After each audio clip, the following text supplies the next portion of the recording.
রায়গঞ্জ লোকসভা কেন্দ্রের অন্তর্গত গোয়ালপুকুর বিধানসভা উত্তেজনা ছড়িয়েছে সেখানেও, কারণ কংগ্রেস প্রার্থী আলী ইমরান রামজ ওরফে ভিক্টর, তাকে লক্ষ্য করে তৃণমূল কংগ্রেস কর্মী সমর্থকরা জয় বাংলা স্লোগান দিয়েছেন, এমনটাই অভিযোগ উঠেছে। এবং আলী ইমরান রামজ তিনি অভিযোগ করছেন যে একেবারে খাস তালুক রাজ্যের মন্ত্রী গোলাম রব্বানির তিনি বাংলাদেশ থেকে লোক নিয়ে এসেছেন এবং তাকে লক্ষ্য করে এই জয় বাংলা স্লোগান একেবারে রাজনৈতিক উদ্দেশ্যে দেওয়া হয়েছে।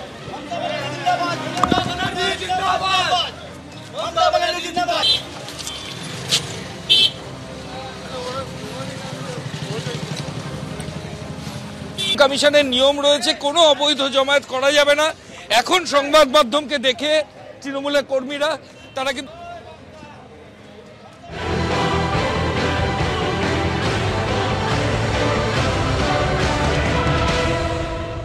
আপনার এখানে কিছু তৃণমূলের কর্মী সমর্থক আপনাকে দেখে জয় বাংলা।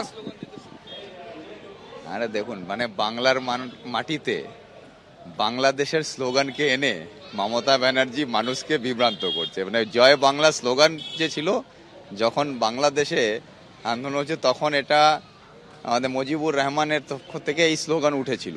সেই স্লোগানকে মমতা ব্যানার্জি কপি ক্যাট হিসাবে নিয়েছেন, জয় বাংলার কেউ নেই নিয়ে করছেন। এখন এরা মূর্খের মতন জয় বাংলা এখানে স্লোগান দিচ্ছে। এটা হচ্ছে খাস তালুকে গোলাম রব্বানি যিনি মন্ত্রী আছেন, ওনার এলাকা, ওনার এখানে বাড়ি, ওনার বাড়ির বুথ এটা। আর এখানে ওনার পার্টি অফিসে কিছু লোককে দাঁড় করে এই স্লোগান দেওয়ানো হচ্ছে। তাতে কিছু যায় না, জনগণ ভোট দিচ্ছে, জনগণের ভোট হবে, ঠিক আছে। আমরা যে ছবি দেখাচ্ছি, একদিকে যেমন ভিক্টর তাকে উদ্দেশ্য করে গোলাম রব্বানির অ্যাসোসিয়েটরা তারা কিন্তু স্লোগান দিচ্ছে, এমনটাই অভিযোগ। এবং ঠিক উল্টো দিকে এই মুহূর্তে তৃণমূলের যারা কর্মী সমর্থক রয়েছেন, একটু কথা বলার চেষ্টা করবো। দাদা বলছি, এখানে কংগ্রেসের প্রার্থী বলছেন যে গোলাম রব্বানির লোকেরা মূর্খের মতোই কাজ করছে। না না না না, আমরা তো টিএমসির না, আমরা তো জয় বাংলাই করবো। আমি টিএমসির পার্টি করি, আমরা জয় বাংলা, ঠিক আছে না। কাগজ দেখে করি না, আমি এমনি আমার জয় বাংলা না, কাগজ দেখে করি না। দেখো, বুথের একদম বাইরে, এবং ছবিটা এখানে কিন্তু ধরা পড়ছে, বুথের একদম বাইরে যেখানে নির্বাচন কমিশনের নিয়ম রয়েছে, কোনো অবৈধ জমায়েত করা যাবে না। এখন সংবাদ মাধ্যমকে দেখে তৃণমূলের কর্মীরা তারা কিন্তু সরে যাচ্ছেন। কিন্তু এই মুহূর্তে যে ছবি এই মুহূর্তে আমরা গোয়ালপুকুরে দেখাবো, এখানে কিন্তু প্রচুর লোক তারা কিন্তু দাঁড়িয়ে রয়েছেন এবং একটা উত্তেজনার ছবি কিন্তু এখানে তৈরি হয়েছে।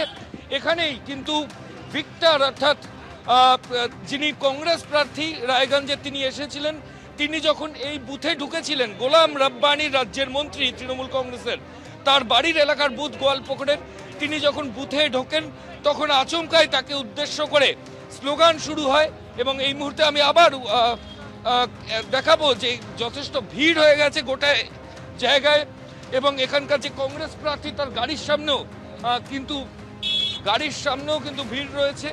তৃণমূল কংগ্রেসের যারা কর্মী সমর্থক তারা কথা বলছেন, যদিও কংগ্রেস প্রার্থী যেটা বলছেন, যেটা পরিকল্পনা মাফিক গোলাম রব্বানি রাজ্যের মন্ত্রী তিনি তার বাড়ির বুথের সামনে এই পরিস্থিতি তৈরি করেছেন। ক্যামেরায় উজ্জ্বল ঘোষের সঙ্গে ময়ূখ ঠাকুর চক্রবর্তী, এবিপি আনন্দ, উত্তর দিনাজপুর।